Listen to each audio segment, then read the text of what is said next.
Olá, eu sou o José Trajano e faço Pontapé. Sabia que aqui na Central 3 você não é um mero ouvinte? Nos ajudando a partir de R$14 através do Apoia-se. Você se torna membro do Clube Central 3, onde concorre a prêmios exclusivos, além de participar de um grupo de discussão sobre o conteúdo dos nossos podcasts.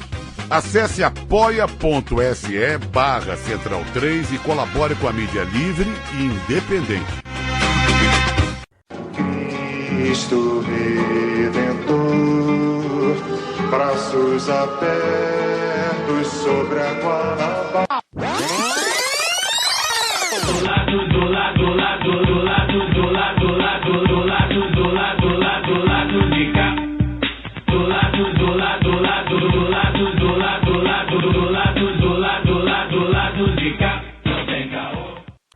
Bom momento, ouvintes da Central 3. Hoje é quinta-feira, dia 15 de julho de 2021. Eu sou o Caio Belandi e este é o Lado B do Rio 201. 15 de julho de 2016, a gente colocava no ar o episódio piloto. Tá lá no SoundCloud e lá no YouTube também. Quem quiser, tava até meio tosco, né? Aquela coisa de começo, mas quem quiser pode ir lá. A entrevista de hoje é com a educadora, jornalista e escritora Aniele Franco. Irmã de Marielle, a convidada desta semana também é diretora executiva do Instituto, que leva o nome da vereadora executada em 2018. No papo, a gente falou sobre o livro A Radical Imaginação Política das Mulheres Negras Brasileiras, organizado por Aniele e lançado recentemente. Também falamos sobre os detalhes no caso na justiça, atualização e como o luto familiar se incorpora à luta pela memória de Marielle. Mas, antes de vocês ouvirem a entrevista com a Aniele Franco, aquele recadinho necessário. O Lado B do Rio é um veículo independente financiado unicamente pelos seus ouvintes. Por isso, convidamos a todos e a todas que nos ouvem a nos apoiar financeiramente. Acesse padrim.com.br/Lado B do Rio ou procure Lado B do Rio no PicPay para assinar nossos planos de apoio. A partir de R$2, você ajuda a manter o Lado B funcionando. A nossa próxima meta é a volta do documento Lado B, um especial mensal onde a gente conta a história de episódios e personagens do passado. Apoiadores do Lado B também concorrem a sorteios mensais. Neste mês, nos próximos dias, sortearemos 4 canecas e 4 ecobags personalizados do Lado B, referente aos sorteios de junho e julho. Torne-se um apoiador e concorra aos brindes. Diga não à privatização dos Correios e vamos para a entrevista com a Aniele Franco. Aniele, bem-vinda ao Lado B do Rio. Obrigado por aceitar bater esse papo conosco, né? Acho que a pergunta que mais urge fazer para você agora é sobre essa nova movimentação das investigações sobre a execução da Marielle e do Anderson, né? Alguns dias, as promotoras Simone e Letícia anunciaram a saída da força-tarefa do Ministério Público, que apura o crime. As notícias dão conta que as duas eram as únicas que estavam desde o começo das investigações. Essa saída, elas alegaram nessa saída interferência externa, né? E aí eu só posso te perguntar como é que a família recebeu essa notícia e como é que vocês entendem se isso é um baque, na esperança de saber as perguntas que não querem calar, né? Quem e por que mandaram matar Marielle? Sim, primeiro, Évila, Daniel, Caio, prazerzaço estar aqui, super curto vocês também, estava ansiosa por esse convite, mas que bom que deu certo, então mais uma vez muito obrigada, que bom trocar com vocês, de verdade, é uma honra. Bom, em relação ao caso da Mari, né, e todas essas mudanças, deixa eu tirar o WhatsApp, desculpa. Em relação ao caso da Marielle, essas mudanças que têm rolado aí nesses últimos dias, a gente recebeu com muita indignação, com muita indagação, com muita preocupação. Assim, de verdade, foram dias vividos de muita ansiedade e medo, né? Porque a doutora Simone e a doutora Letícia estavam desde o começo, como você muito bem disse na sua pergunta, são, né, duas mulheres na qual a gente tinha muita confiança. Assim, no dia que elas foram prender o Elcio e o Rony Lessa, elas ligaram 5h40 da manhã, elas nunca falavam nada pra gente, mas elas ligaram tipo 5h40 da manhã pra mim e falaram assim, prendemos os caras, e desligaram, tipo, foi só isso. Então, assim, a gente tinha uma grande confiança nelas, a gente segue tendo. É isso, mesmo com tudo que está acontecendo, a gente está tentando se manter positivo diante disso, né? A gente também não está entendendo muito o que está por trás. Gostaríamos de entender, porém, não sabemos ainda.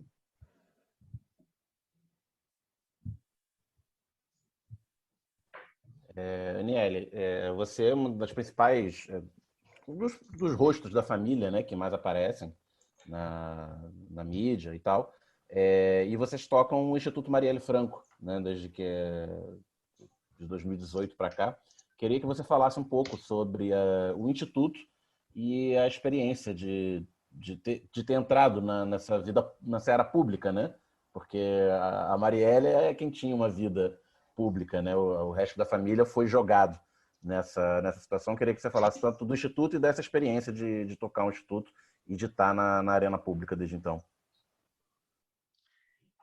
Sim, Dani, acho que as duas perguntas se complementam, porque o que acontece, né? Eu era menina por trás dos textos da Marielle, e era muito tranquilo, muito light para mim, assim, de verdade, porque eu sempre fui muito de escrever.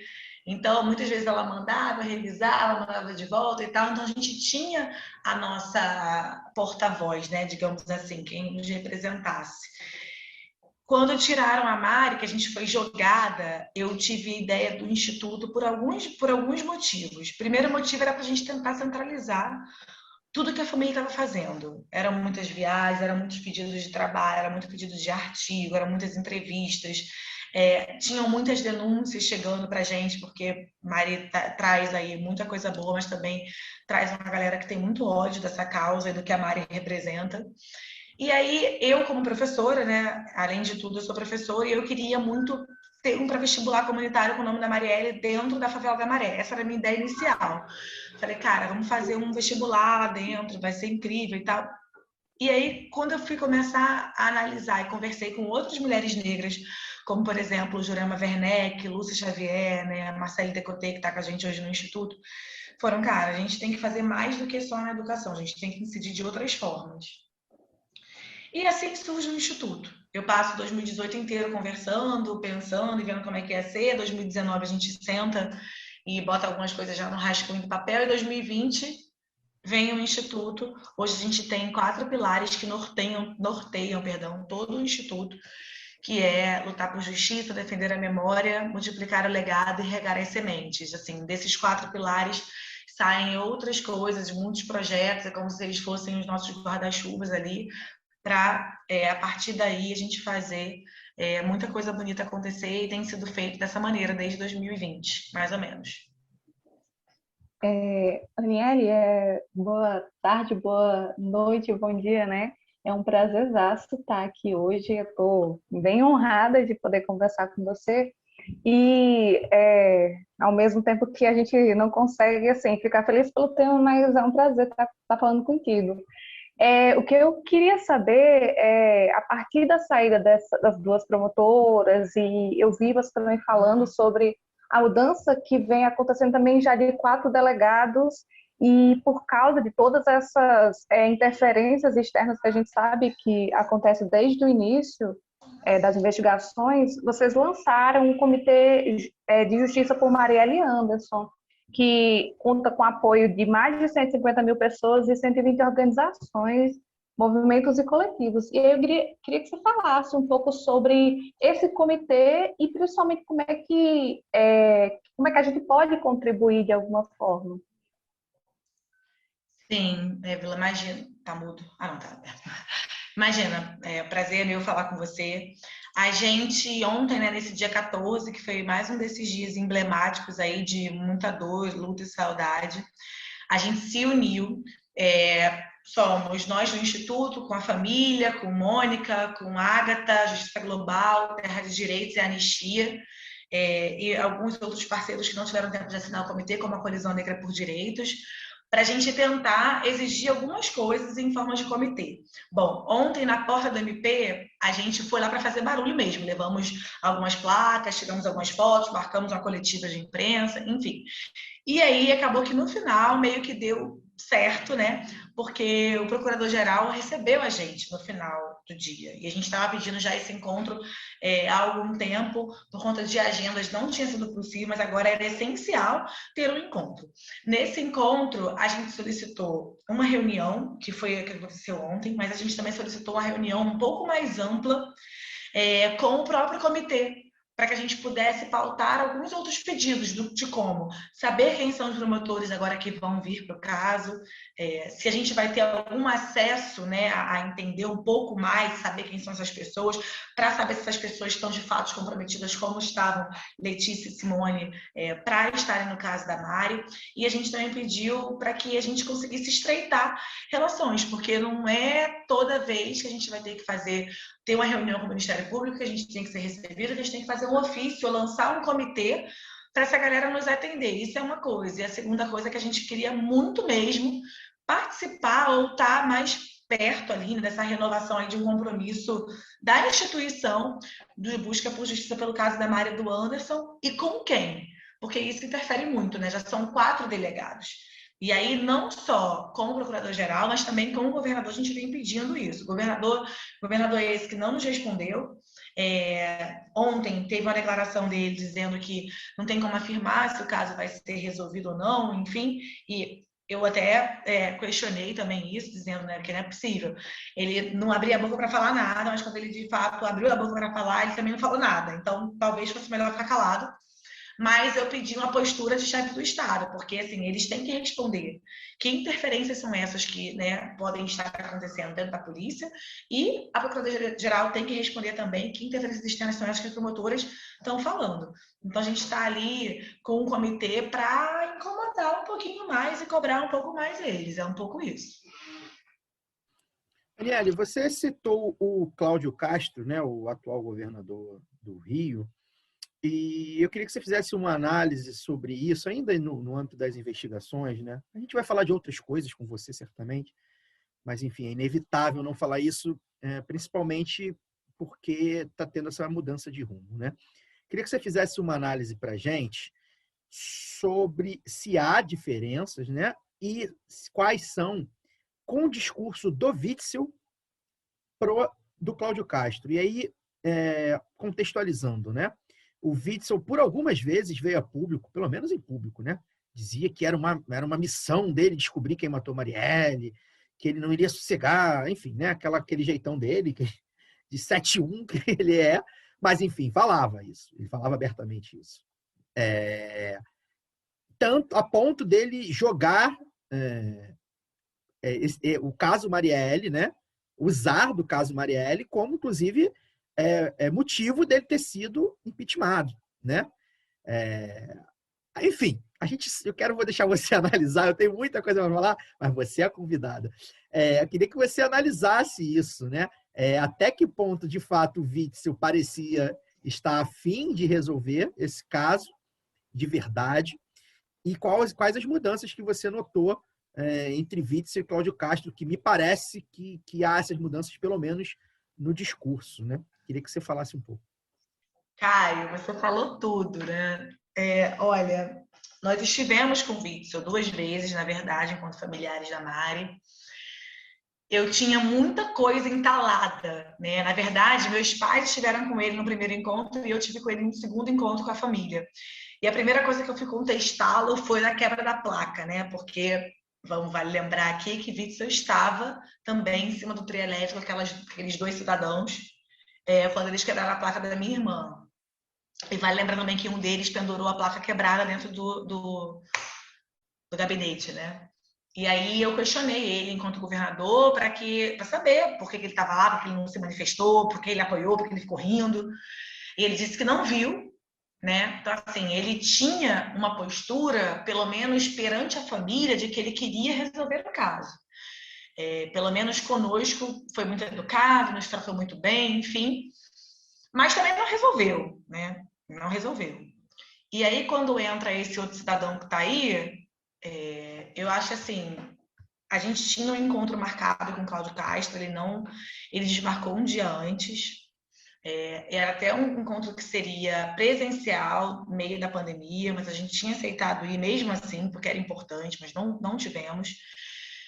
Logo depois, continuamos pressionando ele, fizemos uma contagem no Twitter, ele também continuou sem responder. Então, assim, tem uma grande diferença de postura, pelo menos em relação a responder os familiares, assim, pelo menos nisso eu te digo que isso é notório, porque com a gente ele nunca teve nenhum tipo de, vou dizer, apreço, né? Nenhum tipo de, enfim, procura ou interesse, vamos dizer, de falar assim, vamos conversar. Gente, por que isso aqui?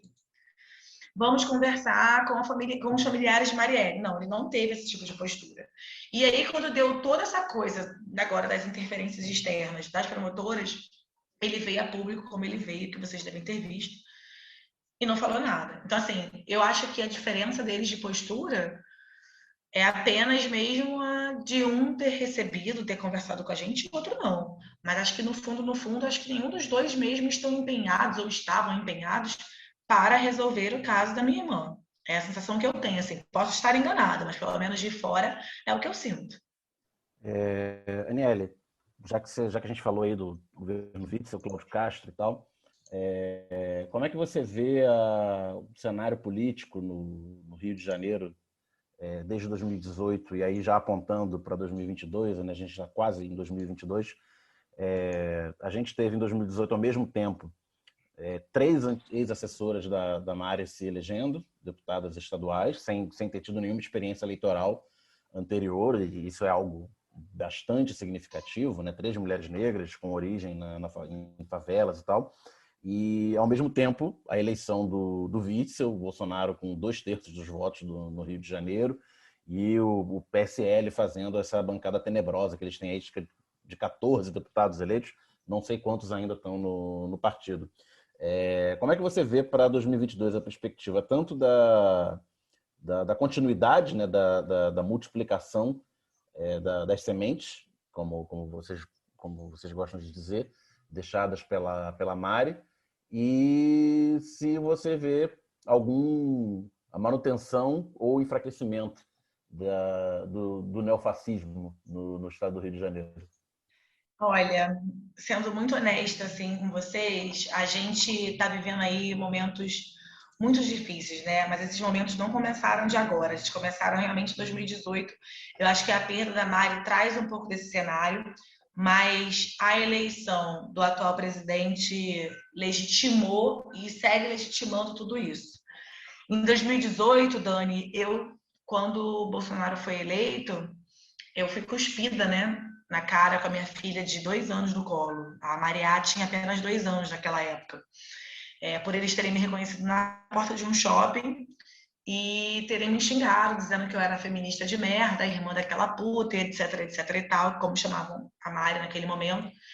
E fui cuspida. Foi um ano muito difícil, foi uma eleição, ao meu ver, muito dramática, de muita fake news, muita mentira, muito tudo.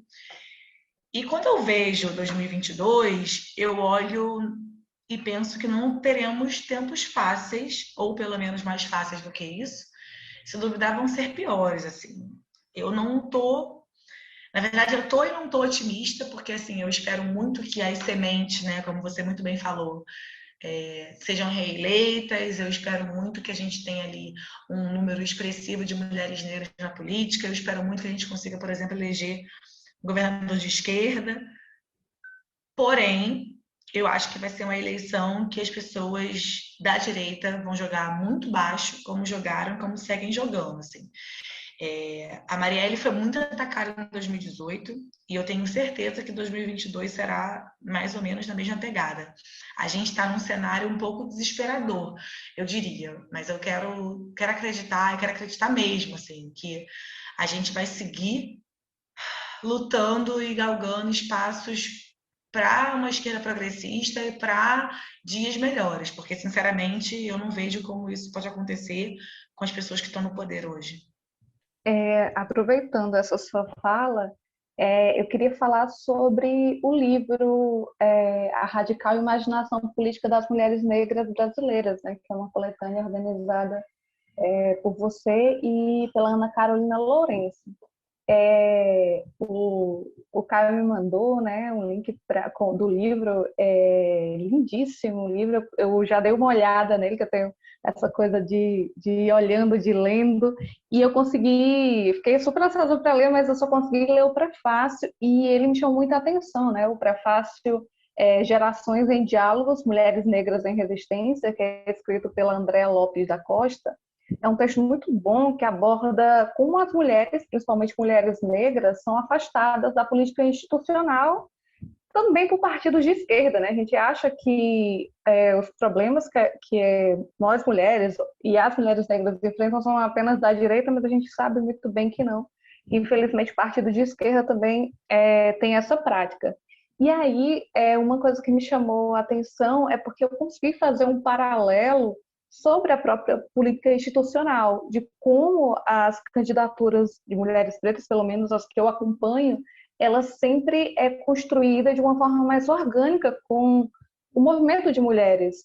E parece que a própria esquerda, muitas vezes, ela não quer ver esse movimento de mulheres pretas ocupando uma Assembleia Legislativa, uma Câmara. E aí, não é um dos espaços que eu gosto de militar, eu não vou mentir para você. A política institucional é muito difícil. Eu prefiro as ruas, mas assim, eu tenho muito orgulho, tenho muito. Eu sempre dou os parabéns de quem consegue estar nesse espaço, porque ele é um espaço extremamente importante. E eu queria que você falasse sobre essa experiência de como é militar em um espaço que todos os dias mulheres pretas são desconvidadas a estarem lá. Sim, Évila, esse livro, eu tenho um carinho muito grande por ele, por ser organizado. Eu fiquei muito contente com o resultado, junto da Ana. A Ana é uma grande amiga, ela é uma das coordenadoras do Mulheres Negras Decidem, então a gente fez ali um apanhado de trechos e textos inéditos, que vai ali desde a Tanita de Barros até a própria Mari, trazendo algumas mulheres que hoje trabalham conosco e caminham do lado ali. E, assim, eu gosto muito desse livro, porque, inclusive, não sei se você teve a oportunidade de ver, mas a gente abre com uma fala da Mari, que é, né, de Jurema, a Benedita, a gente teve 10 anos, de Benedita para mim mais 10 anos, a gente não pode esperar mais 10 anos, nem imaginar que eu vou estar aqui por 10 anos, que pode ser que eu não esteja. E é uma frase que mexe muito comigo, assim, essa frase tinha que estar no início desse livro, porque, infelizmente, muitos partidos, e eu concordo com tudo que você falou, partidos de esquerda e de direita, não se conscientizaram ainda que o número de mulheres negras na política deveria ser maior. A minha irmã costuma dizer que ela tinha um grande sonho de que era ter 50% de mulheres pretas na política.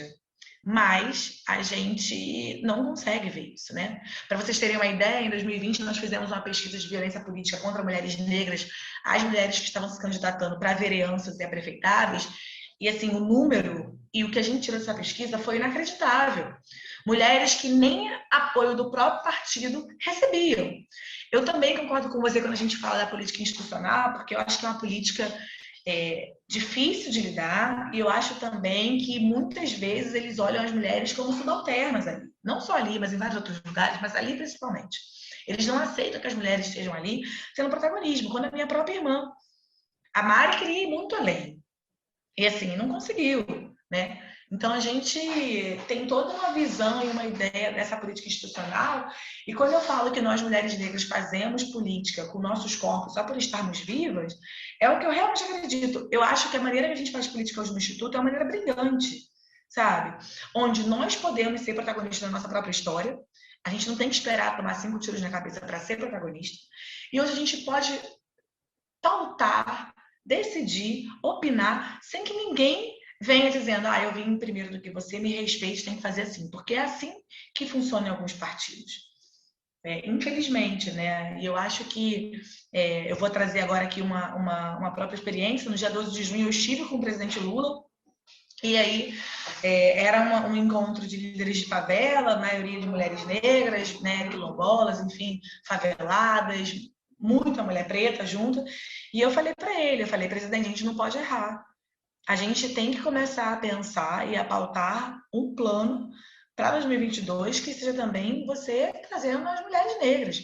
Porque é isso, nós somos 57% da população, então a gente precisa estar à frente, a gente precisa estar construindo. Então, os partidos precisam entender. Enquanto não entenderem isso, eu falo isso muito abertamente, não fizerem uma autocrítica racial de colocarem as mulheres pretas ali no lugar delas, de devidamente, né, ocupados, a gente não vai para frente. Então, não adianta só ter a mesma cara. Acho que foi o Dani que perguntou sobre as sementes da Mari, né? É isso. É importante ter semente, mas é importante também agir como semente. E aí é onde eu critico muito. Eu critico muito o uso da imagem, a banalização, a contagem de dias. Eu acho importante quando se tem realmente um objetivo específico para aquilo ali. Agora, eu, por exemplo, eu prefiro falar do que a minha irmã fez em vida, quando a Marielle apresenta mais de 27 projetos em 1 ano e 3 meses, sabe? É esse tipo de trabalho que eu quero falar. Eu não quero ficar contando a morte da minha irmã. E aí é quando as pessoas falam assim, mas você não vai se candidatar? Você não pensa em se candidatar? E eu respondo muito abertamente. Eu falei, olha, se eu disser que não penso, é mentira. É óbvio que tem 1001 convites e a gente pensa, pauta, enfim. Só que é aquilo, eu quero fazer política do meu jeito. Um jeito muito parecido com o que a minha irmã fazia. E aí eu não sei até que ponto é seguro a gente falar, né, que faria e que entraria dessa maneira ou não. Mas são coisas que mexem comigo, assim, esse tipo de pergunta que você fez, Edu, é uma pergunta que eu queria estar falando aqui o dia inteiro com vocês. E, sinceramente, eu acredito que a gente ainda tem muito a evoluir. Ainda faltam, né? Ainda faltam muitas cadeiras a serem ocupadas por mulheres pretas ali. Eu ia só fazer mais um comentário que a Talíria, que é uma congressista que eu gosto muito, acompanho, tem um texto dela no livro também, tempos desses ela estava sendo ameaçada, né? Teve que andar com segurança, e isso é uma coisa que entristece muito, saber que ela, como uma deputada muito incrível, ela não vai passar sem estar, não vai ter segurança para exercer o seu mandato. Então, isso é bem complicado e eu entendo se você pensa na sua própria segurança. Não, e é só falar para a Évila, pelo que ela falou, eu também acompanho muito a Talíria. Tem uma coisa que me preocupa muito, assim, porque desde que a gente começou a fazer muitos trabalhos no Instituto Marielle Franco, a gente começou também a fazer inúmeras outras coisas em relação à proteção dessas mulheres. E aí, no final de 2020, quando a gente teve ali algumas mulheres negras eleitas, né, tanto como vereadoras, tanto como prefeitas, eu botei quem cuida das mulheres negras eleitas, né, quem cuida das mulheres no geral, porque a gente segue tendo aí inúmeros ataques, inúmeras ameaças, tentando incidir não só nacionalmente, como internacionalmente. Então, o Instituto agora está meio que sendo porta de entrada, meio que instituição modelo nisso. A gente tem sido chamado para falar na ONU, na Comissão Interamericana de Direitos Humanos, sobre essas questões, para classificar essas parlamentares como defensoras de direitos humanos, porque tem uma discussão de que elas não podem ser classificadas nessa área. E a gente tem brigado muito, batido muito sobre isso, assim. Então, só para complementar, e a Talíria foi uma delas, foi uma das quais a gente tem discutido sobre isso, tem defendido, como Beni, como Ana, como Érica, enfim. Agradecer, Aniele, pela sua disponibilidade de estar aqui gravando com a gente, tá? Bom, eu estava acompanhando aqui, ao tempo que eu estava na outra reunião, eu estava conversando com os meninos aqui no WhatsApp para poder ter uma ideia de como estava o papo de vocês. E aí eu queria falar, então, vi que vocês já falaram sobre diversos temas, e eu queria puxar uma questão, uma pergunta mais para a questão pessoal mesmo, Aniele, para a gente começar aqui. Eu não sei se você sabe, assim, a gente está no ar há 5 anos e, enfim, já entrevistamos dezenas de personalidades das mais variadas áreas aí, da política, da cultura, enfim, do esporte, da academia, movimentos sociais. E a sua irmã, Marielle, era uma das pessoas que estava assim, na nossa pauta para conversar. Desde sempre, desde o primeiro programa, lá em julho de 2016, a gente tentou... eu tentei conversar com ela logo depois da eleição, né, para a vereança, em 2016. A gente conversou no dia da festa da vitória, da eleição dela, porque a gente tinha muitos amigos em comum. A minha companheira foi companheira dela de pré-vestibular comunitário. Então, a gente sempre circulava nos mesmos espaços. E pouco antes, né, da tragédia, da execução dela, a gente esteve junto numa festa de aniversário e foi o último contato que eu tive com ela. A gente estava azeitando a nossa conversa aqui no lado B, quando tudo aconteceu. E eu imagino, eu não faço a menor ideia do que é para uma pessoa que tem um familiar, uma pessoa tão próxima, uma pessoa tão querida que ama, executada pelo Estado. Eu não faço a menor ideia. Eu posso, talvez, imaginar, né, a dureza que é continuar vivendo, quando o Estado brasileiro tira a vida, né, da pessoa que você ama. E eu queria que você falasse sobre...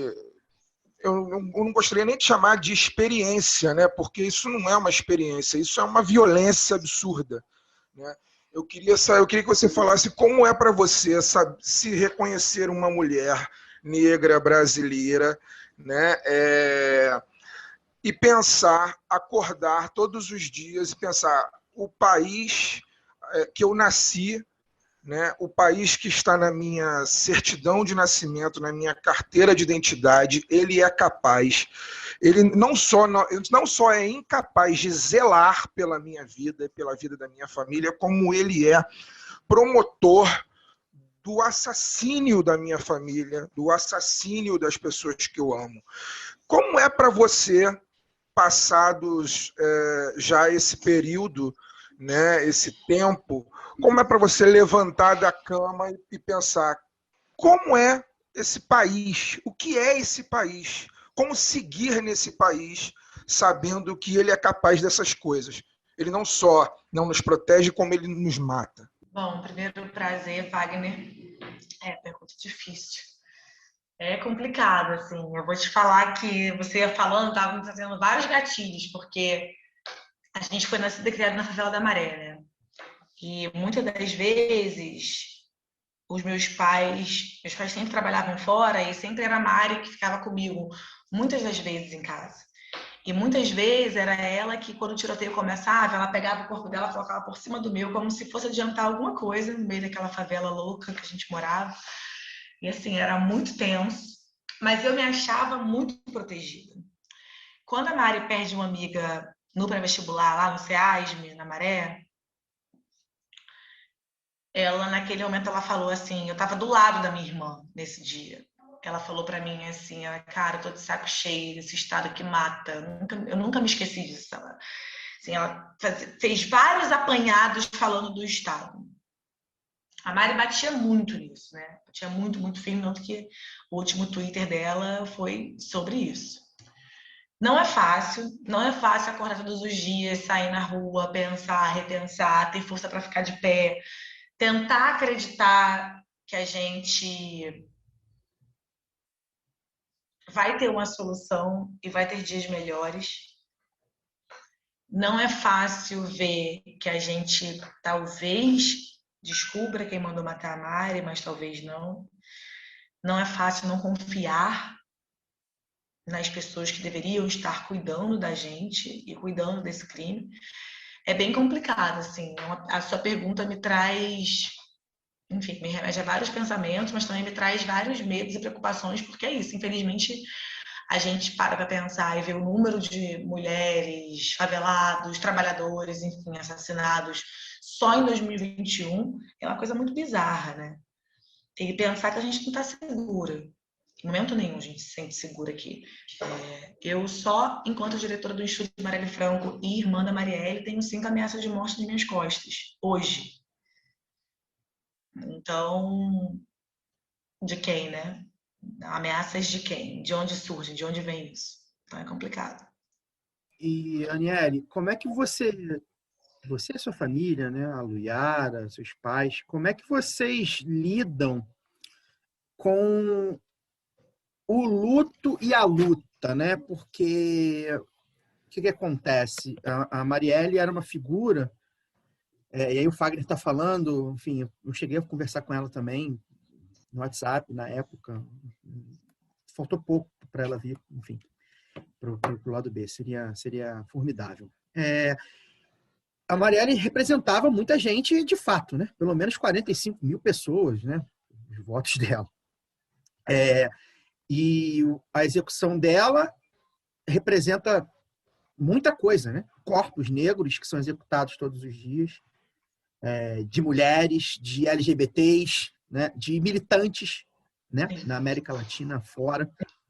Ao mesmo tempo, e ela vira esse símbolo, né? Como você falou, muitas vezes até banalizado, de fato. E não tinha como não ser diferente, ela precisava virar um símbolo de luta. Mas, ao mesmo tempo, ela é a Mari, né? Ela é a tua irmã. Ela é a que, sei lá, via jogo do Flamengo contigo. Ela é a que, pô, brincava contigo, te dava esporro, né?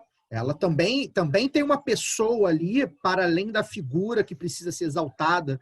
E a gente aqui, do lado B, sempre cumpriu essa missão de tentar exaltar o máximo os feitos dela enquanto corpo político, né? Como ela mesmo dizia. Então, como lidar com o luto da minha irmã foi executada com a luta de eu preciso que a memória da minha irmã fique viva, eu preciso que outras, digamos assim, Marielles, não sei se é o ideal, mas enfim, né? Que as sementes desabrochem, né? Que as mulheres negras e da periferia e LGBTs e socialistas possam ter voz. Como a família lida com isso? Como você, a irmã, e também uma militante, lida com isso? Caio, eu lido com muita raiva. Eu tenho muita raiva disso tudo. Eu te confesso que, assim, é preciso muita terapia, muita oração, muita caipirinha, muito vôlei, muito tudo, porque eu tenho muita raiva disso. Eu tenho muita raiva de ter perdido a minha irmã ainda. Eu precisei entender e ler muitas coisas, como, por exemplo, Audre Lorde, Bell Hooks, Angela Davis, para entender o que eu estava sentindo, além de toda a questão emocional, psicológica. É foda, assim, eu te confesso que é bem foda para mim. Eu tenho muita raiva e muito ódio do que veio depois, eu tenho muita raiva por ter sido ela. Eu olho a minha vida antes e olho hoje, sabe? Assim, tipo, não só a perda da Mari, mas a porra toda que veio, do tipo, a gente ser mandada embora, né, de empregos. Tipo, eu fui mandada embora de 3 escolas por ser irmã da Marielle. Eu terminei 2018 com 20% do meu orçamento, ficando em apenas 2 escolas que eu trabalhava pouquíssimo, porque eu era irmã da Mari, assim. É muito ruim tudo isso. Ver a Luiara abandonada pelos próprios amigos da Marielle, que hoje chegam e falam assim, ai, Marielle presente, vamos mudar o mundo, não sei o quê, mas a Luiara, que é a filha da mulher, que os caras viviam na casa bebendo e tal, tipo, abandonaram a Luiara, assim. Tipo, ver minha mãe deixada de lado por quem deveria estar cuidando. Então, eu te confesso que, para mim, mesmo enquanto toda essa coisa de agora, de estar à frente do Instituto, eu sempre fui uma militante muito consciente, mas depois do que aconteceu com a minha irmã, eu fui obrigada a me posicionar mais sobre quase tudo que acontece. Eu gostaria de ter tempo de fazer mais, mas assim, não consigo dar conta de tudo. Porém, eu respeito e entendo que, infelizmente, a minha irmã teve que morrer. E eu falo isso com muito pesar, assim, com nó na garganta, que eu queria que não tivesse sido ela. Infelizmente, a minha irmã teve que morrer para que as pessoas se conscientizassem de outras coisas. Como, por exemplo, hoje, todas as vereadoras andam de carro blindado. Então, assim, foi necessário a minha irmã morrer, nesse país de merda que a gente vive, para que elas tivessem direito a isso. Então, alguém... É aquela velha história, né? Desculpa xingar, gente. Me perdoa, porque a gente chegou um pouquinho, mas alguém tem que se fuder primeiro para o outro se dar bem, né? É mais ou menos isso que a gente vê. E, infelizmente, foi ela. Então, eu tenho muita coisa, muitos sentimentos truncados dentro de mim, guardados por isso, e aí eu tento realmente focar na coisa boa que a gente tem feito, está fazendo, está conseguindo, né, construir e manter o legado dela viva, a memória, porque realmente para mim é muito difícil. Pensar na Mari enquanto minha parceira, minha melhor amiga, assim, os melhores momentos de vida que eu tive foram com ela. Em 2016, eu tinha saído de um relacionamento totalmente abusivo, eu me separei, ela estava separando do Edu também. Então a gente fica 2016 ali, foi o ano da despedida, que a gente saía, fazia tudo que a gente queria, pegava tudo que a gente quisesse, não tinha... E assim, aí vem aquela saudade monstra, sabe, de pensar nisso e ter que dar conta com a realidade de hoje, porque mataram a Mari com 5 tiros na cabeça, mas até hoje tentam assassinar a minha irmã com fake news, com ódio, com piadinhas escrotas, de mau gosto. É muito difícil e haja malhação e esporte e cachaça de vez em quando para dar conta da porra toda, porque é tenso. Eu não sei se os meninos falaram, mas eu falo de João Pessoa, né? Capital da Paraíba. Bem Eita, longe. Évila! Eu sou paraíba. Nossa Pois segunda é. casa, gente! Pois é, eu acho que teve depois, na morte de um ano de Marielle, teve um evento aqui que eu acho que a sua tia participou, inclusive. Sim, Embora a gente tenha essa hegemonia de Rio e São Paulo, né? A gente conhece mais de Rio e São Paulo do que de Pernambuco e Rio Grande do Norte. Mas eu confesso que até aquele fatídico 14 de março de 2018, Marielle ela não era conhecida aqui. Hoje ela se tornou um grande símbolo de luta para a gente que é paraibano também. Então, principalmente o movimento feminista, as mulheres negras, elas reivindicam muito Marielle. Então, todo 8 de março ela é lembrada, nos protestos, seja qual for. Teve o 3J aqui, né, que havia gritos de Marielle presente, sempre puxado mais pelas mulheres. Essa cobrança por justiça, pelo assassinato dela e do Anderson Gomes. Mas é isso, ela era uma vereadora do município do Rio de Janeiro, mas a sua trajetória de luta, ela rompeu essas fronteiras. E aí eu queria saber como você enxerga esse fenômeno, tanto pelo lado positivo, né, como pelo próprio lado negativo, porque eu vejo, assim, nacionalmente e localmente, muita gente tentando capitalizar a imagem dela. E aí, você falou que sente muita raiva pela morte, mas assim, e pelo fenômeno que ela se tornou um símbolo para muitas mulheres pretas, principalmente, mas ela se tornou também uma tentativa de capitalização, comercialização da sua imagem. Muitas vezes já vi homens brancos héteros tentando usar a Marielle para suas próprias candidaturas. 2020 foi bem forte isso. Então, assim, como é que você enxerga, como a sua família enxerga, como se vocês tentam combater isso ou como lidar com tudo isso?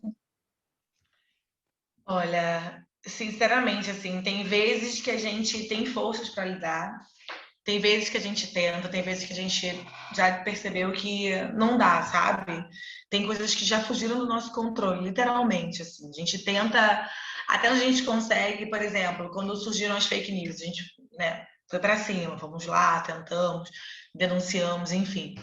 Mas tem certo tipo de comercialização, cara, o Mercado Livre, a Amazon vendem placa e nunca sequer conversaram com a família, sabe? A gente já tentou denunciar, já tentou falar, e assim, nunca respondem, nunca fazem nada. Então, é bem difícil essa questão da comercialização, é difícil a questão da banalização também, que acontece e acontece muito, infelizmente. Mas a gente, de verdade, assim, o que a gente tem procurado fazer é não ficar olhando só para o lado negativo e ver, como você mesma falou. São muitas pessoas que hoje têm a Mari como símbolo. Então, assim, a gente tenta focar majoritariamente nesse foco, assim, né? Nessa questão, né? Nesse ponto. Quando é algo, tipo, muito surreal, a gente sim tenta ir para cima, tenta ver com os advogados, enfim. Mas nem sempre a gente consegue, sabe? Infelizmente, é uma coisa que fugiu um pouco do nosso controle em relação a isso. Tem uma questão aí, e aí vai um depoimento, já que a gente deu alguns depoimentos pessoais, o lado B cumpriu muito esse papel, né? De alguma forma, claro, dadas as nossas limitações, como o Fagner conhecia a Marielle pessoalmente, a gente tentou falar com a Marielle para trazê-la, ser convidado ao nosso podcast, e quando ela é executada, o Lado B do Rio era um dos poucos podcasts que falava de política no Rio. E aí as pessoas começaram a falar, cara, tinha uma mulher dessa no Rio de Janeiro e a gente não conhecia. Né? Como a Évila falou aí, a gente tem ouvinte no Nordeste, em São Paulo, em Minas, no Sul. Rapidinho, Caio, só para fazer uma parte, eu sempre falei muito isso na época, a Globo não tem imagem de arquivo da Marielle. Sempre que eles falam do caso, eles usam imagem da campanha dela. Isso. Então, tipo, a Globo, que tem o maior acervo do Brasil de imagem, não tinha uma imagem no arquivo da Marielle. Da quinta vereadora mais votada da segunda maior cidade do país, né? Então, assim, a gente acabou cumprindo um pouco esse papel, Aniele, de tentar, enfim, obviamente, a partir do Rio de Janeiro, né? Seria mais ingrato se fosse, por exemplo, das cidades do Nordeste, do Norte, que são invisibilizadas, tentar mostrar um pouco, olha, tem gente aqui fazendo política, tem mulheres fazendo política, tem mulheres negras fazendo política, e a gente, infelizmente, porque não era para ser assim, não devia ser assim, a gente acabou ganhando muita audiência por causa disso. Pessoal, caraca, tem... Aí a gente entrevistou a Mônica, a gente entrevistou a Mônica Francisco, né? A gente entrevistou a Dani Monteiro, a Renata Souza, isso só para falar das 3 que foram eleitas, né? A Tainá lá atrás também, que hoje é vereadora. A Tainá, antes de entrar lá em 2018 mesmo, porque o pessoal falava, cara, peraí, eu não posso perder a próxima Marielle, basicamente, né? E aí eu falo sempre, estou falando aqui com a irmã da Marielle, eu falo da figura política, né? Então a gente acabou vendo isso na prática, né? As pessoas, caraca, tem essa pessoa foda lá no Rio de Janeiro, a gente não entrevistou só no Rio, a gente entrevistou na Baixada, a gente entrevistou a Rose Cipriano, por exemplo, né? Que é uma mulher incrível, a gente adora a Rose, que, enfim, daqui a pouco desponta aí como uma liderança negra ainda maior, nacional, e as pessoas vão falar, pô, mas ninguém falava quem era a Rose Cipriano, mas eu vou falar, o lado B falava e tal. Então a gente acabou tendo esse papel também. Mas a minha pergunta, eu queria dar esse depoimento mesmo, porque eu acho que é importante falar para você isso, né? A gente aqui está num papel também muito, muito emotivo, para mim é muito emocionante estar fazendo essa entrevista. Eu queria falar que você destrinchasse um pouco para mim do livro. Como é que foi organizar o livro? Como é que foi, enfim, dar voz não é o ideal, né? Não é a frase boa, mas enfim, organizar tantos pensamentos de tantas mulheres e mulheres negras e, enfim, e ver essa potência, né? Como é a palavra muito usada, né? Das mulheres negras atualmente. Como é que foi essa experiência para você? Caio, olha, foi uma experiência, né? Hoje eu estou no meu 3º mestrado em relações étnico-raciais, então tinha muita coisa ali que eu já conhecia, mas tinha coisa ali também que eu não tinha parado para dar a devida atenção que merecia. Eu sempre tive na minha cabeça, e isso veio muito da minha irmã e muito da minha mãe também, de que a gente tem que estudar. A minha mãe cresceu falando pra gente, né? Olha, vocês, não basta vocês serem boas, tem que ser a melhor, porque vocês são branco favelado, então vocês têm que fazer tudo o que eu falo pra vocês fazerem, e todo o conhecimento é de vocês. E conforme a gente foi organizando aquele livro, eu ia pensando e vendo a força da minha mãe, da minha irmã, das minhas avós, das minhas tias, porque cada texto daquele foi escolhido com muito carinho, foi escolhido a dedo. Cada mulher que a gente cita ali também foi escolhida para que a gente pudesse, como você muito bem falou, né?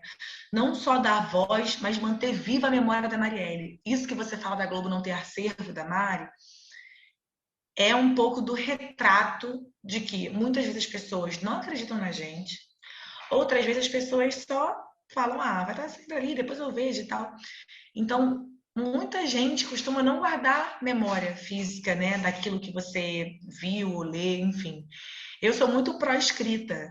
Eu tenho uma agenda da Marielle aqui de 2002, que eu achei na mudança da minha casa, quando eu me separei, que eu saí de casa, eu fui achando um monte de coisa dela, e assim, era incrível, porque a gente sempre falava, escreve. Minha mãe falava muito e a gente também meio que seguiu para esse ponto. Cara, escreve, anota. E assim, tem declarações da Marielle ali, porque a Luiara tinha acabado de nascer, ela estava separando do pai da Luiara já. E assim, eu estava revivendo aquilo. No ano que eu estava me separando, eu estava lendo frases, dizeres da Mari, dela escrevia para ela mesma, que serviram para mim. Então, ter organizado esse livro é um pouco disso, sabe? Quando eu trago a raiva, quando eu trago o protagonismo das mulheres pretas, quando eu falo que, pô, a gente não quer esperar mais ninguém morrer ou perder a próxima Marielle, como vocês mesmos falaram, para ter memória e ter um acervo, não queremos. É um pouco disso, assim, é um pouco trazer a memória dessas mulheres ainda mais viva, e com muito respeito e com muita dedicação, eu diria assim, para que a gente pudesse, de verdade, eternizá-las, sabe? E ter um legado e a memória de mulheres pretas no devido lugar. Então, esse livro é uma primeira versão disso. Então, para mim, foi uma delícia organizar, não foi fácil, foi um trabalho danado junto com a Ana, mas ao mesmo tempo foi prazeroso ver o resultado final, ver como ficou bonito.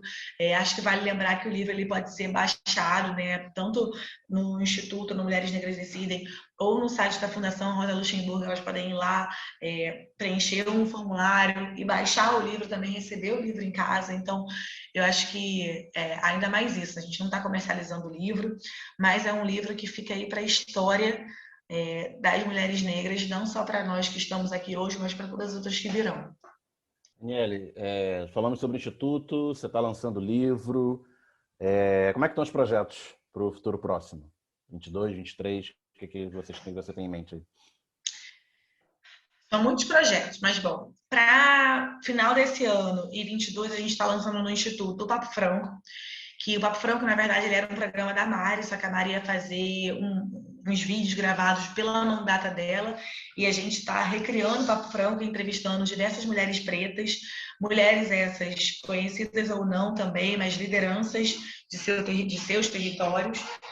Isso é uma coisa. A gente está aí para lançar um centro de ancestralidade e memória da Marielle também, então da Mari também, então a gente está aí pensando e vendo onde que vai ser, como, se a gente tem força para fazer isso esse ano ainda ou não. Paralelo ao Centro de Memória, a gente está aí também lançando para o ano que vem um grande projeto de lideranças para 2022, porque assim como nós fizemos em 2020, com a PANI, que é a plataforma antirracista nas eleições, trazendo a agenda Marielle Franco, a gente está pensando também em ampliar esse projeto ainda mais e trazer para 22 algumas lideranças. Paralelo também a isso, do outro lado, digamos assim, a gente tem aí a Escolas Marielles, que foi uma ideia minha, um projeto meu que eu trago dentro de mim com muito carinho, que é uma escola para formação política, formação entre aspas, assim, não só formação da política partidária, institucional, enfim, mas uma formação onde a gente possa ir para a favela, levar para mães solteiras, né, como a gente costuma falar, mães solos, mulheres pretas, mais mulheres adolescentes, enfim, para trazer um pouco da história das mulheres negras até hoje. Então, assim, esse livro já é um passo para as Escolas Marielles, o Papo Franco é um passo disso. A gente está criando um acervo digital da Mari também para levar para escolas. Enfim, é uma escola onde a gente possa potencializar e inspirar minas pretas no geral. A gente não tem ainda uma metodologia formada, mas muito provável que seja tudo online, e a gente está desenhando isso. Em 2020, nós teríamos a inauguração das Escolas Marielles com Angela Davis, que já tinha, inclusive, aceitado fazer, mesmo que virtual, mas na época ficou doente, aí acabou que a gente também teve uma cambada de gente no estudo que pegou Covid, meu pai internou, e não fizemos. Mas estamos aí para bater um novo cronograma para todos esses projetos que a gente falou. E aí, esses são os projetos que a gente está criando e tal, mas a gente tem trabalhado muito firme na violência política contra as mulheres. Então, todo dia quase a gente tem reunião para pautar, tanto aqui quanto internacionalmente, como já falei aqui anteriormente, e toda a questão do caso da Mari, que a gente não pode deixar de lado. Então, a gente tem trabalhado bastante com assessoria jurídica para isso. Na verdade, eu estou mais... eu tinha algumas perguntas para serem feitas que já foram, mas uma coisa que me impressiona muito, Aniele, é a força que você tem diante de tudo isso. A gente vive num momento em que a pandemia, o governo Bolsonaro, ele foi causando adoecimento mental em muita gente, né? O que eu mais escuto, eu faço tratamento também, e o que eu mais escuto da minha psicóloga, da minha psiquiatra, das pessoas ao meu redor, é a questão de como o adoecimento mental ele acabou paralisando as pessoas. E aí eu sempre pergunto para uma mulher preta, paralisar nem sempre é uma escolha, né? Às vezes você não pode paralisar porque senão a roda passa por cima de você. E eu queria entender e saber de onde você tira essa força toda para continuar lutando, que é inspiração para a gente, mas não deveria ser, né? A gente deveria estar tentando ser solidária e não ser essa coisa meio de meritocracia de, nossa, é inspirador, mas ao mesmo tempo dá uma raiva, porque não deveria ser. A gente deveria estar se cuidando e não ter que lutar porque é obrigatório, senão a gente a gente morre nesse país. Ela, olha, eu tiro essa força dos meus pais, da minha irmã, muitos da minha família e de tudo que a gente passou junto, assim. Só quem é muito próximo da gente sabe o que a gente já passou em relação a tudo, sabe? A falta de emprego, a distância, saudade, problemas de família, problemas de saúde, mortes, perdas, enfim, para estar aqui hoje. Eu morei 12 anos nos Estados Unidos com a minha mãe, a minha irmã e meu pai trabalhando horas extras aqui para que eu pudesse estar lá jogando vôlei e fazendo faculdade e mestrado. Então, a minha força vem de ter visto a força que eles sempre tiveram para me dar do bom e do melhor. Assim, teve época que a gente não tinha direito o que comer e eu via minha mãe tirando da boca dela para dar pra gente. Tipo, se o almoço era macarrão com salsicha e ela via que a gente estava com fome a mais, ela tirava dela e dava pra gente. Então, eu cresci numa família muito matriarcal. Eu cresci vendo a força das mulheres e meu pai fica meio assim, mas ele reconhece isso também, sabe? Então, é daí que vem a minha força. Quando mataram a Marielle, eu nunca tinha dado uma entrevista na vida para tanta gente. Eu tinha dado entrevista por ter pego seleção carioca, por ter ganho campeonato lá fora, nos Estados Unidos, enfim. Mas naquele dia no IML foi minha primeira prova de fogo, assim, eram muitos repórteres, muitos. E eu pensei, antes de responder todo mundo, eu parei e pensei, cara, o que ela faria se ela estivesse aqui no meu lugar? Se eu tivesse sido assassinada e ela estivesse aqui? Então eu respirei, sacudi de cabelo e fui, assim. Então a minha força vem muito delas. Toda vez que eu penso em desistir, eu lembro de tudo que elas já passaram para que eu tivesse aqui hoje, sabe? Para que eu tivesse a preparação que eu tenho hoje, para que eu soubesse o que falar, o que fazer. Então isso tudo pauta muito o meu dia a dia, pauta a minha força. Esse luto que vira luta não é simples para mim, não é do dia para a noite. Não é um luto, nem uma luta, né, que eu falo assim, hoje eu vou lutar, amanhã não. Não, eu não tenho essa escolha. A Mari, ela estava indo para Harvard um mês depois, né? Ela estaria indo em abril, ela não chega aí.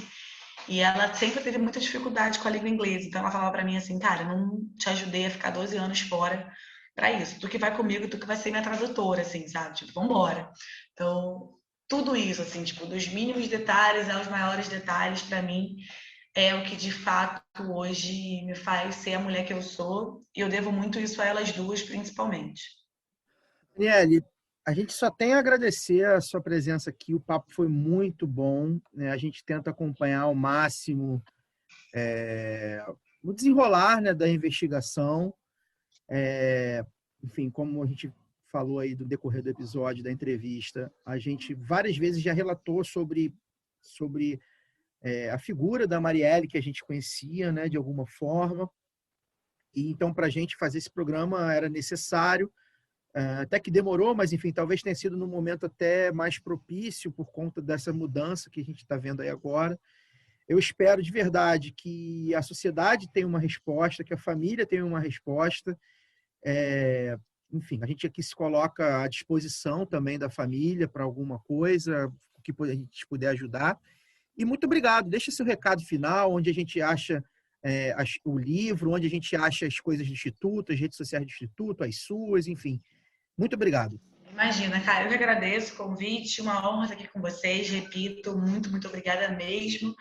Bom, a gente no Twitter é inst_Marielle, no Instagram é Instituto Marielle Franco, tudo junto, as minhas redes são @AnielleFranco, tanto no Twitter quanto no Instagram, a gente está sempre aberto para construir, dialogar. Eu acredito muito nesse diálogo coletivo, então o que vocês precisarem também da gente, a gente está à disposição, porque é só assim mesmo que a gente vai conseguir seguir e sobreviver a todo esse ódio que a gente está vivendo nesse momento. Então, eu quero agradecer demais o convite, agradecer por vocês estarem também aí resistindo, né, e resistindo, porque eu sei também que não é fácil.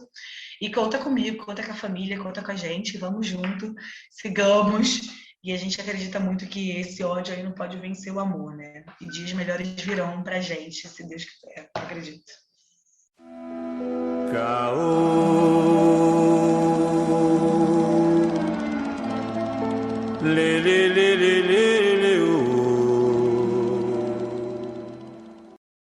Antes da gente ir para o caô da semana, eu vou fazer aqui um parênteses, abrir um parênteses aqui, né? Para o pessoal que de repente estranhou, a gente ouviu na entrevista, o Fagner Torres, ele acabou entrando um pouquinho depois, por problemas profissionais, né, por questões profissionais, fez a pergunta e, por causa da internet, ele acabou caindo. Então, ele meio que apareceu e voltou. Mas o Fagner está aqui com a gente agora para falar sobre o caô da semana, que é esse caô aí, quer dizer, vai saber se é caô, da doença do Bolsonaro, né? Bolsonaro parou, chegou a parar na CTI, segundo informações do Flávio Bolsonaro, do senador filho dele.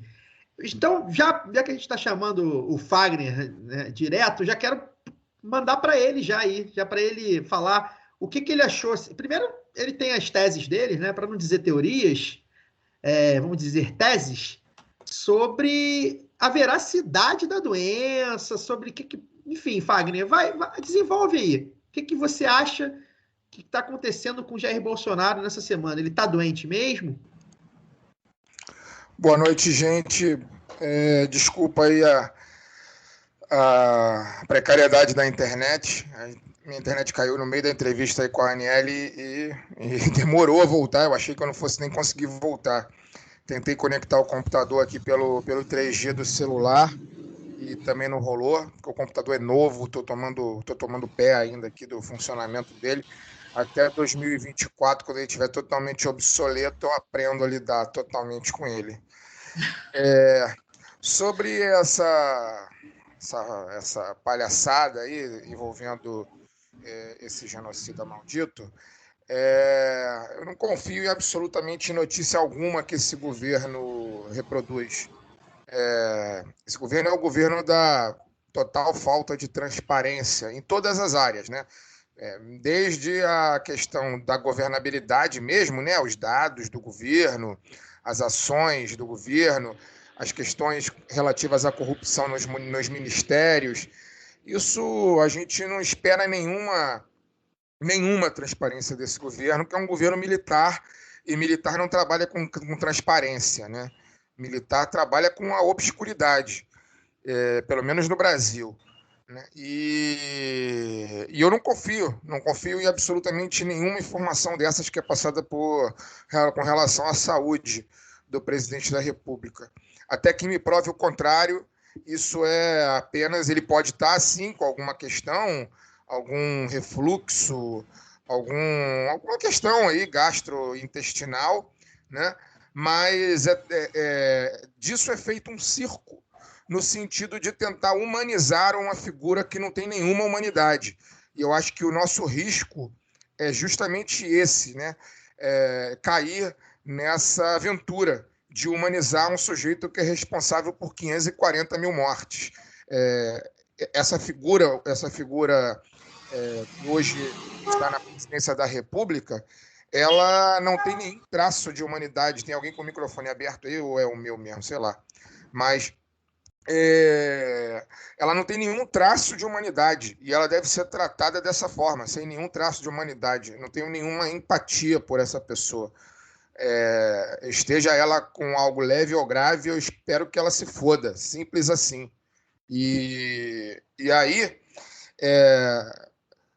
tenhamos cuidado na hora de analisar essa questão, porque ele vem caindo, né, muito firmemente nas pesquisas de opinião pública, né? O governo dele é um desastre absoluto. Os dados dizem por si só, são 540 mil mortos pela Covid-19, o desemprego batendo recorde, né? A fome voltou a campear em larga escala nesse país. É um governo que não tem absolutamente nada de positivo a mostrar, a não ser para o seu séquito de fanáticos e alucinados que ainda o segue de moto pelas capitais aí do Brasil. Fora essa turba de mentecaptos, ninguém mais vê nada de positivo nesse governo. E a forma que ele pode encontrar, né, de se manter vivo do ponto de vista eleitoral daqui até 2022 é produzindo essas farsas que, de certa maneira, o fragiliza, mas também o humaniza, né? Eu, que lamentavelmente acompanho esse governo desde sempre, e lamentavelmente acompanho o noticiário político também desde sempre, como já disse aqui no início da minha fala, não tenho nenhuma empatia por esse cidadão, né? Mas o meu vizinho, que não tem muito tempo de acompanhar o noticiário político, que acorda às 5h30 da manhã, pega um metrô lotado, em plena pandemia, para trabalhar no centro do Rio, na Zona Sul, né? Que tem 15 minutos de almoço só no trabalho, porque se ele passar de 20 minutos, de 15 minutos, ele toma uma chamada do patrão ou é demitido, né? Que sai correndo às 18 horas para poder pegar o metrô também lotado para voltar para casa, e quando chega em casa só quer tomar um banho, sentar na frente da televisão e ver o noticiário sem raciocinar absolutamente nada. Essas pessoas, que são a ampla maioria do povo brasileiro, elas estão facilmente suscetíveis a acabar demonstrando algum tipo de piedade, algum tipo de pena, algum tipo de empatia por essa figura nefasta, corrupta e assassina que sequestrou o Estado brasileiro junto com a sua família e sua quadrilha de verdes olivas, que estão aí cobrando propina de vacina, né? Deixando o povo à própria sorte. Então, nunca, só para encerrar, nunca tiremos das nossas mentes que o Brasil hoje é governado por um governo militar. E nesse país, poucas são as áreas tão habituadas a lidar com farsas, a criar farsas e a governar com farsas quanto os militares. A história do Brasil, ela pelo menos nos últimos 200 anos, ela é repleta, inundada de farsas. Desde da fundação da República até o dia de ontem, o que mais existiu na história do Brasil são farsas. E elas, em boa parte dessas farsas, elas foram comandadas, elas foram protagonizadas por cidadãos de farda verde-oliva. Então, muita atenção, muita atenção. Não espero nada de bom do que vem por aí, né? Mesmo que a torcida das redes sociais seja grande, eu não acredito que a situação seja grave e que ele vá morrer, enfim, que a gente vai comemorar. Eu não acredito, absolutamente não acredito. Acho que a montanha está parindo um rato, literalmente. O sujeito está com um flato e desse flato ele transformou em um terremoto no sentido de mostrar ao povo, aquele povo mais desatento, que, olha, ele ainda é um sujeito de carne e osso, é um sujeito de sangue, que sofre, que sente dor, enfim. A dor que ele sentir, nenhuma dor que ele sentir vai ser 10% da dor que ele causou ao povo e está causando ao povo nos últimos 3 anos aí, desse terrível mandato. Eu gostei do uso do literalmente a montanha parindo o rato. O uso do literalmente foi ótimo. Évila, como é que você está analisando isso aí? A gente que estava conversando em off sobre, digamos aí, teoria da conspiração, né? Que nem sempre são conspirações, né? Às vezes são só teorias, né? Queria saber de você, o que você está achando aí? Você acha que o Bolsonaro está doente? Como é que você está vendo aí esse imbróglio aí da saúde do Bolsonaro? Como eu estava falando antes da gente começar a gravar, eu acho que doente ele tá, né? Ele teve aqueles soluços que ele estava tendo.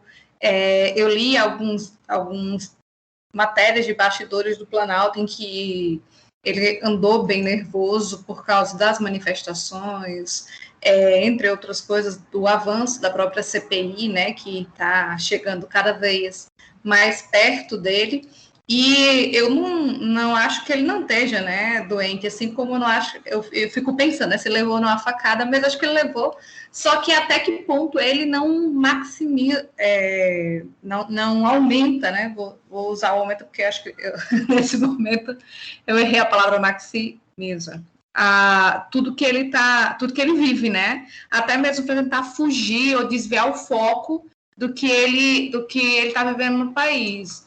Eu concordo com isso que o Fagner fala, né? Sobre a questão de ele ir para o hospital para tentar sensibilizar as pessoas, porque dentro mesmo da nossa esquerda existe essa coisa meio cristã do mas eu não vou desejar a morte dele porque ele ainda é um ser humano e tudo mais, e eu não costumo chamar fascista de ser humano, né? E eu desejo sim a morte dele, mas não acho que seja ainda o momento que a gente vai sorrir feliz com isso. Mas ele teve uns momentos assim, ele ao meu ver, ele parece bastante abalado com relação à CPI, com relação aos protestos também. A forma como ele vem discursando aquelas suas lives semanais, as entrevistas em que ele tem sido... Ele já era agressivo normalmente, né? Com relação a jornalistas, mas ele anda mais agressivo do que o normal. A gente tem feito piadas e tudo mais com relação a essa obstrução intestinal dele, mas eu ainda me preocupo e sempre falo para o pessoal ficar atento, porque isso aconteceu essa semana, mas lembrar que não faz pouco tempo que um cozinheiro foi preso no Rio Grande do Sul por causa de um post, né? O pessoal falou assim, mas ele se negou a cozinhar para o Bolsonaro. Na verdade, ele postou nas redes sociais, abre aspas, né? Vou ter que cozinhar para esse diabo ainda, que raiva. Só isso foi o suficiente para ele ser preso, ele ser interrogado, porque a suspeita era que ele envenenaria o presidente. Então, assim, qualquer tipo de manifestação, seja nas redes sociais ou até mesmo a mulher que bateu panela para a motociata dele também foi presa. Então, a gente está vivendo um momento de cada vez mais essa escalada de autoritarismo. A parte boa, né, dessa internação do Bolsonaro, que ele deu uma entrevista ao Siqueira Júnior dizendo que está cada vez melhor, mas pelo menos não vai ter motociata nesse momento em Manaus, porque estava marcada que ele vive em campanha desde que ganhou a eleição, aí ele fica fazendo essas motociatas no país inteiro, e ia ter um em Manaus no próximo sábado, aí foi cancelada. E isso é uma das coisas mais absurdas, né? O cara continua fazendo campanha e jogando a gente pro abismo todos os dias. Então, eu não sei dizer assim, ele tá bem, ele não vai morrer. Eu acredito que não, acredito que é mais para tentar fugir da CPI, mas dessa vez eu espero do fundo do meu coração que ele consiga não morrer para pagar em vida. Eu sou um pouquinho menos... às vezes eu sou um pouquinho... Eu preciso que ele sofra de alguma forma. Então, eu não queria que ele morresse ainda. Eu queria que ele tivesse a oportunidade de sofrer as penalidades por tudo que ele vem causando à população brasileira. Queria só completar um negócio que você falou, Évila, sobre ele estar mal. Eu também acho que ele está mal, não é de agora. Inclusive, eu acho que ele tem problemas anteriores à facada, e é o que me faz, enfim... né? Acho que a facada existiu, tá lá, tem a imagem, mas vai saber as razões. Enfim, tem aquele tal do vídeo do pastor orando ali a região abdominal. Enfim, a gente levanta essas hipóteses. E mais que isso, assim, de eu achar que ele tá doente também, ele falou algumas vezes. Ele, primeiro que é isso, ele mostra várias vezes, tem mostrado que ele tá meio ali de saco cheio. E ele falou várias vezes. Ele falou várias vezes, é difícil, não é fácil, isso aqui é um fardo, mas eu tô aqui, mas... né? Ele não ele reclama muito mais do que parece estar satisfeito e orgulhoso de representar a nação, né? Digamos assim. Ele não passa essa energia de tipo, tô aqui numa missão de purificar o país, nem isso, né? Porque ele sabe, Caio, só querendo te cortar rapidamente, porque ele sabe que ele não está em missão nenhuma de purificação do país. Ele sabe que o papel que ele está desempenhando ali hoje é meramente de entrega do país, dos interesses do país, interesses internos do país para o capital estrangeiro, e ele está usando o cargo que ele está meramente para poder salvar a própria pele e a pele da família. porque é uma família que está suja, como diz o ditado dos antigos, mais suja do que pau de galinheiro, e todo mundo sabe disso. E é nisso que ele vai tentar se agarrar. É óbvio que ele odeia o papel, o lugar que ele está, né? Porque ele não está ali para representar ninguém. Ele não está ali para. Se ele quisesse representar, ele trabalharia. Nem trabalhar, trabalha. E acho que tem olha isso, a agenda do cara, olha a agenda do cara. O cara tem, em média, 2 horas e meia de trabalho há 2 anos e meio de mandato, 3 anos de mandato, o cara trabalha 2 horas e meia, né? O resto ele faz campanha, passeia de moto, ele tá se agarrando ao cargo porque ele sabe que no dia que ele sair, ele tá fudido. Esse cara vai ser preso no dia que ele sair, entendeu? Então ele vai usar de todos os artifícios para poder se agarrar onde tá. E sendo ele um ex-militar, cercado de militar, que é uma turma que sempre trabalha no âmbito da farsa, né? Já que eleitoralmente ele vai se tornando cada vez mais inviável, e eu venho falando isso, né? Cada vez que passa até 2022 ele será ainda mais inviável. A única forma que ele tem de se manter com chance em evidência é mexendo o tabuleiro fora da questão eleitoral. Apelando para a questão de saúde, apelando para fraude, apelando para essas merdas que ele vem fazendo nos últimos meses, entendeu? Ele está se agarrando nisso. Ele está se agarrando basicamente nisso. É a chance que ele tem. Sim, com certeza, concordo com o seu complemento. E até a questão dele ser um vagabundo, né? Um cara que nunca trabalhou na vida. E ser presidente, embora ele... Incapaz, né? Ele é incapaz de governar. Ele é incapaz. Então, assim, embora ele fuja, né, como o Fagner falou, ele fica ali, faz reuniões de 15 minutos, no máximo durante 2 horas por dia, ele tem um país para governar de alguma forma, né? Vocês veem a seguinte cena, tipo, chegam 2 ministros importantes que diverjam em alguma questão central e vamos ao gabinete do presidente, o presidente vai resolver a questão. Vocês veem ele capaz de resolver alguma questão em qualquer tema importante?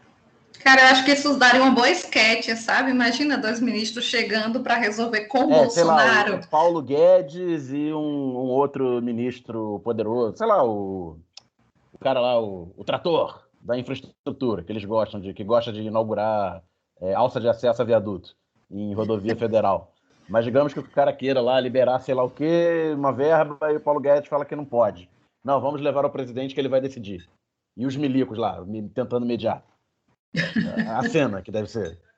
E aí só para complementar, né, além de eu achar que ele está doente de fato, ele politiza a doença dele o tempo inteiro, né? E é engraçado, né? Porque os apoiadores, ou alguns dos apoiadores, dizem, não pode politizar um ser humano, nananana, e assim, ele politiza o tempo inteiro. Então, tá uma foto aqui agora, que eu ia até mandar aqui pro grupo de WhatsApp, que é ele simplesmente tirando foto com pacientes, ele cheio de tubo, né? Enfim. Sondas, na verdade, né?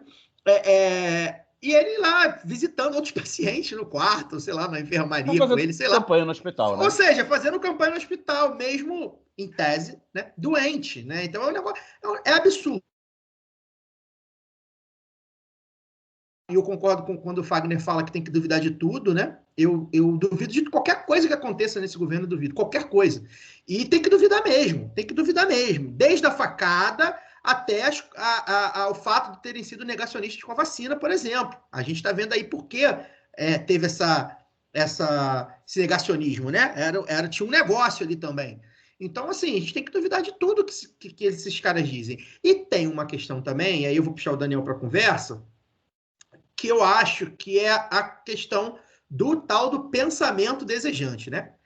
Tem muita gente querendo que ele morra, eu sou um deles, e discordo da Evelyn nesse sentido, e a gente fica assim, porra, tá doente, internou, e agora vai, né? E, na verdade, enfim, em nenhum momento pareceu que era algo muito grave, né? Tinha ali umas notícias dizendo que o caso dele, o caso é grave, tem que cuidar, pode ser que precise de uma cirurgia, mas nenhum momento ficou entre a vida e a morte. Então, pode falar sobre isso. Se não tratar, pode levar à morte, de fato, né? Você não consegue evacuar, e aí seu corpo... Oi. A Luísa dando seu tradicional oi. O corpo fica envenenado, né? Você precisa excretar, é uma função básica da vida humana. E leva aos melhores memes, né? Porque a piada está pronta, a piada está dada. o Bolsonaro tendo refluxo intestinal pela boca é uma piada boa demais para que não seja feita. Mas, enfim, passada a crise, e imagino que cause dor, né? Que seja algo muito desagradável, e que, como eu falei, se não tratar, morre. Passada a crise, foi lá, tirou o que tinha para tirar e desobstruiu, vida que segue. Não vai morrer disso hoje ou amanhã.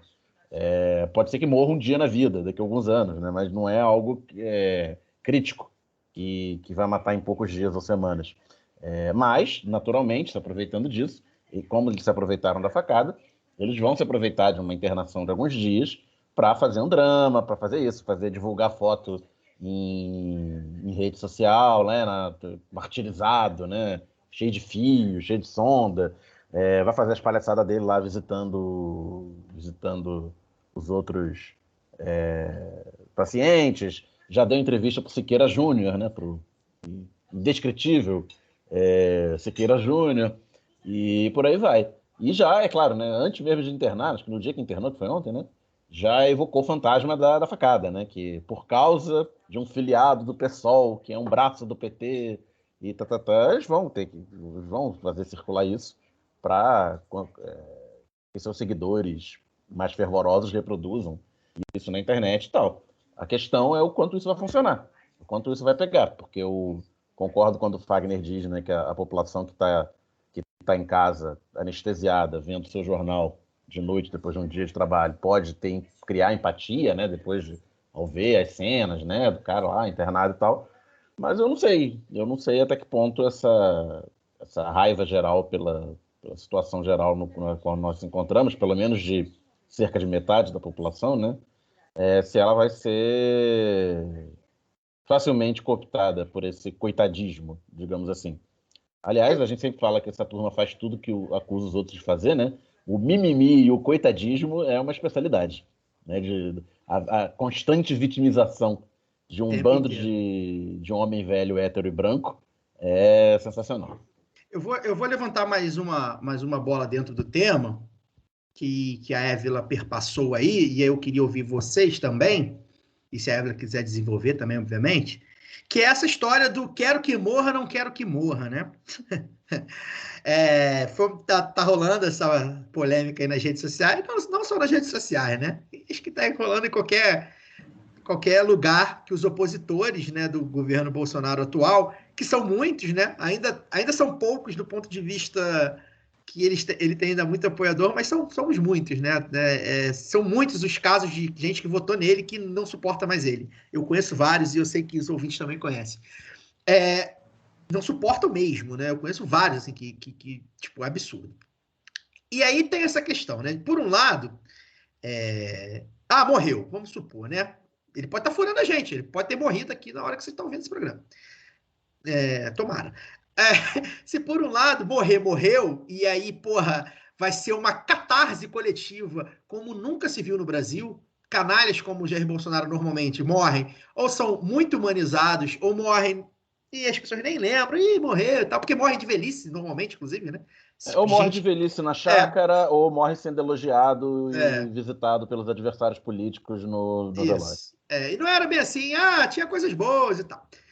E se ele vier a morrer durante o mandato dele, a chance altíssima de metade da população sair às ruas, inclusive na pandemia, para beber e comemorar, e depois pensa que o Mourão pode ser melhor ou pior, enfim, vai pensar nisso depois.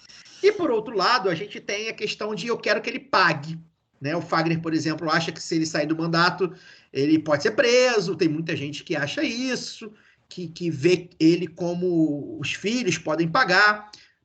Se por um lado o Brasil não tem um histórico de a história pune, né? O Brasil, a história nunca puniu, né? Os bandeirantes viraram estátuas, os escravocratas idem, em nome de rua, os ditadores também, em nome de viaduto e de cidade. Morreram de velhice todos. Morreram de velhice. Por outro lado, também a história muda, né? A gente pode fazer, a gente está aqui para tentar fazer a nossa história e lutar para que não aconteça o que aconteceu antes, né? E a história, ela também se renova. Então, eu queria saber de vocês aí, fazer um lado A, lado B aqui. Querem que morra ou não querem que morra? Vai, Évila, desenvolve aí o que você Não, se ele morrer, eu serei uma das pessoas que estará comemorando loucamente, né? Não vou dizer assim, não quero que ele morra, coitado. Não, mas eu temo pela morte do Bolsonaro porque lembrar que o Bolsonaro ele não é um personagem isolado, né? O Bolsonaro a morte dele não vai significar o fim do bolsonarismo. Que eu acho muito mais preocupante do que qualquer outra coisa. Então, assim, o que acontece com a morte de um genocida que tem adoradores do ponto de vista do Bolsonaro, que tem essa escalada para o autoritarismo? E o que é que vai ser dito por quem é defensor do Bolsonaro e do governo Bolsonaro? De que ele foi envenenado, de que a facada fez isso. Então, assim, eu tenho esse medo de que ele morra e a gente passe para um momento que se aproveite isso para um golpismo, para que as pessoas realmente acreditem que o Mourão vai ser melhor de alguma forma.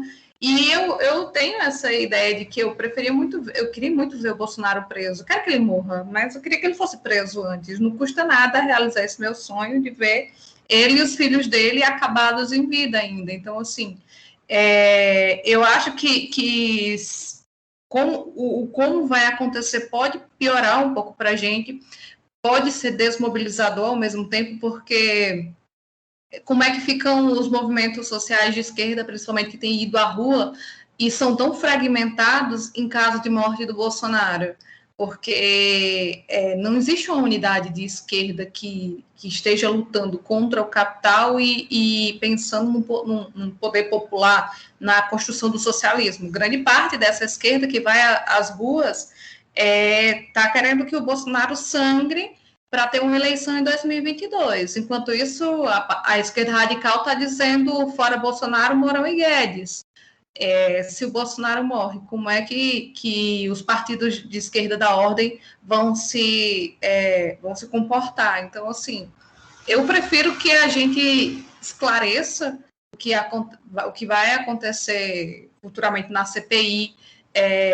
Eu tenho medo de que uma morte do Bolsonaro vai estacionar todos os processos que vêm acontecendo agora. Então, é mais uma perspectiva de deixa ele vivo e vamos procurar fazer com que ele pague por tudo que ele fez. A morte é muito generosa, sabe? Às vezes, morreu, acabou. Eu sou como boa ateia que sou, para mim a morte, ela finda tudo, né? Então, não quero que finde para o Bolsonaro, não. Eu quero que o Bolsonaro ele tira todo toda aquela parte antipunitivista que eu tenho, esbarra nos Bolsonaros. Eu quero muito que os fascistas de alguma forma paguem. Se tiver que morrer, que seja feito Mussolini, no final a gente pendure ele de cabeça para baixo. É assim que um genocida precisa morrer. Não quero que ele morra num leito de hospital, não. Será que eu vou ser preso depois disso? Eu queria. Eu ia falar mais ou menos coisas parecidas com o que a Évila falou, mas ela já foi brilhante. Eu só queria dizer o seguinte: eu acho que seria uma tragédia absoluta para o Brasil se o Bolsonaro morresse. Por mais que ele cause toda repulsa e digna repulsa nas pessoas, né? Hoje, na maioria das pessoas, seria muito ruim para o Brasil se ele morresse nesse momento. Porque, como a Évila falou, ele é uma força política ainda, que representa 25% da população brasileira, né, que ainda acreditam nele, acreditam no governo dele. E a gente não faz a menor ideia da reação dessas pessoas que ficariam. Mas eu queria, na verdade, meio que tirar o cavalo da chuva da galera. Assim, o Bolsonaro não vai morrer agora. Assim, não vai. Não pelo que a gente está imaginando, né? Não pela internação dele, nada disso. Ele não está internado em estado grave, isso é uma farsa, não tem nada disso. Não tem nada disso. Ele não vai morrer disso. Ele não vai morrer disso. E vou além, tá? É mais fácil morrer qualquer candidato de esquerda no Brasil hoje do que o Bolsonaro. Seja de tiro, seja de infarto, seja de qualquer coisa premeditada, de acidente, sabe? acidentes entre aspas, é muito mais fácil. Nós estamos num governo militar. Assim, eu gosto de frisar sempre isso, assim, sabe? O último governo militar que o Brasil teve matou 2 presidentes e um aspirante a presidente, sabe? Matou Juscelino, matou. Caramba, me fugiu agora. João Goulart. Matou João Goulart, matou Juscelino e matou Carlos Lacerda, sabe? E tentou matar Brizola, sabe? É muito mais fácil morrer qualquer político de esquerda hoje do que morrer o Bolsonaro. O Bolsonaro está em total segurança. Ele só vai morrer se acontecer aquela loucura mesmo da vida. Enfim, a finitude da vida vai bater. Mas assim, eu acho que está muito distante disso. E acho que seria terrível para o Brasil se isso acontecesse. Não desejo nada de bom para ele, mas espero vê-lo fora do poder para poder fazer tipo o Spike Lee quando o Trump perdeu a eleição nos Estados Unidos. Quando ele estiver fora do poder e morrer, tipo a Margaret Thatcher, aí eu vou para a rua com Xandão e vou explodir Xandão no meio da rua, sabe qual é? Vou pagar cerveja para desconhecido. Hoje não. Hoje seria muito ruim se isso acontecesse. Hoje seria muito ruim. Por mais que, como diria lá o hoje parceiro dele, né? Por mais que ele nos remexa aos instintos mais primitivos, eu quero ele vivo, entendeu? Eu quero ele vivo, quero ele derrotado na urna. Eu quero que exista uma unidade popular em 2022 para a gente barrar qualquer tentativa de golpe que ele tente dar, porque é óbvio que ele vai tentar dar, né? E aí depois, né? Depois que a gente conseguir a vitória na urna, né? A vitória não é a vitória que eu imagino, mas a vitória na urna, aí a gente deixa para o destino. Mas, óbvio, tem que responsabilizar todo esse governo, todos os seus colaboradores. Eu quero ver ele preso, sabe? Quero ver ele no tribunal como os ditadores argentinos no final da ditadura argentina. Quero ver ele preso. Aí no dia que ele bater as botas na cadeia, que é o lugar onde ele merece morrer, né? Aí eu vou pra rua como Spike Lee, como eu falei, carregando um Xandão, vou explodir Xandão no meio da rua, pagar cerveja para conhecido, para conhecido, para desconhecido, fazer churrasco no meio-fio, comprar 24 por 1, soltar da janela. Mas hoje não. Sabe? Hoje não. Hoje eu quero ele vivo, quero ele definhando politicamente, quero ele cada vez menor politicamente, que esses 25% daqui a 6 meses sejam 20%, daqui a 1 ano seja 15%, daqui a 1 ano e meio seja 5%, e aí ele não tenha mais ninguém para defender ele, e a gente vença ele nas urnas, né? E ele apodreça na cadeia, e aí sim, né? Chega ao final na cadeia, ele, os filhos dele, os colaboradores mais diretos, sabe? Siqueira Júnior, Ratinho, toda essa galera que ganhou dinheiro às custas do genocídio, que tem o mesmo fim que ele. Eu espero que o Brasil tenha muitos motivos para comemorar em breve, mas não agora. Não agora. Agora seria muito ruim, porque ainda é uma força popular importante e o vice é o Mourão, né? O vice é o Mourão. Não precisa dizer mais nada. Dani, a morte ou quer o Bolsonaro vivo? Então, coração versus razão. Só esse é o meu comentário. É isso. Eu vou falar o que eu falei no grupo lá dos apoiadores, né? A morte do Bolsonaro não resolve nossos problemas, né? Mas o Flamengo, ganhou a Libertadores em 2019, também não resolveu meus problemas. E mesmo assim, eu comemorei, fiquei muito doidão, eu e Daniel, lá na casa dos pais dele. Vamos encerrar o lado B desta semana, ficando a dica para vocês aí, né? Digitando o código lado B na hora da compra, você tem 10% de desconto na veste esquerda, né? Estampa da Lélia Gonzalez, Mercedes Sosa, Paulo Freire, Che Guevara, Marielle, Malcolm X e muito mais. Acesse vesteesquerda.com.br e utilize seu código lado B. Daniel, dê o seu tchau aí. Muito bom conversar com a Aniele, né, mais cedo, antes aqui da nossa análise da conjuntura semanal. Voltamos semana que vem. Évila, até que enfim a gente conseguiu fechar as agendas, né? Évila, pô, tá difícil de fechar as agendas. Famosa é um problema. Obrigado, Évila. A famosa quem, né? Eu que agradeço, o programa foi incrível. Entrevistar a Aniele foi uma honra de verdade, coisas que o lado B proporciona, né? Aquele momento em que você fala, nossa, jornalismo, por que fiz jornalismo? E aí depois você fala, não, pelo menos em alguns momentos isso gera satisfações profissionais, né? Então eu só tenho a agradecer a vocês. Só uma coisa que eu ia falar na hora, não quis interromper a Aniele, é que o Lado B com a Thalíria é um programa muito bom mesmo, que quem quiser voltar e dar uma escutada de novo, deu até vontade de reouvir. Ela traz uns debates muito interessantes que eu acho que complementam o que a Aniele falou. Mas é isso, é um prazer estar com vocês, que já escutei tanto, e até a próxima. O Lado B com a Thalíria foi o Lado B 105, tá, pessoal? Para quem quiser procurar aí. Eu acho que nos agregadores talvez já tenha sumido, mas no site da Central 3 está lá. Lado B do Rio 105, em junho de 2019. Thalíria, em breve, aí a gente está revisitando alguns dos convidados mais antigos e quem sabe a Thalíria volte. Fagner, seu boa noite.